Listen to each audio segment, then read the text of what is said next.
কাদিয়ানীদেরকে অমুসলিম কাফের ঘোষণা করে সংসদে আইন পাশ করবেন, এটা আমাদের এই সরাসরি উদ্যান থেকে আজকে দাবি থাকবে। বর্তমান সরকার পুরো বাংলাদেশের জনগণের ভোটে নির্বাচিত সরকার নয়। এই সরকার হলো, আমি বলবো, একটা চমকের মতো সরকার। এই সরকারের কাছে আমরা উদাত্ত আহ্বান জানাবো যে যেহেতু একটা সুযোগ এসেছে, আপনারা একটা চমক দেখাবেন।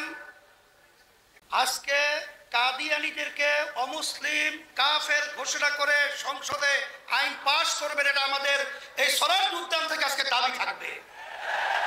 আর সাথে সাথে আমরা 53 বছর দেখেছি বারবার ওলামায়ে কেরাম এবং মুসলমান আমরা রাস্তায় এসেছি।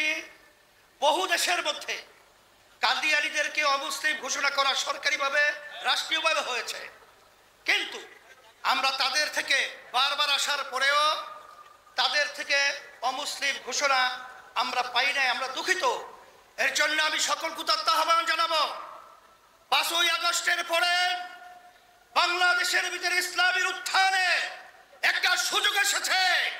আমাদের নিজেদের পায়ে দাঁড় হয়ে কাদিয়ানীকে অমুসলিম ঘোষণা করব, সংসদের ভিতরে আইন পাস করব, কাদিয়ানী কাফের অমুসলিম ঘোষণা করব এবং আমরা আইন পাস করবো ইনশাআল্লাহ।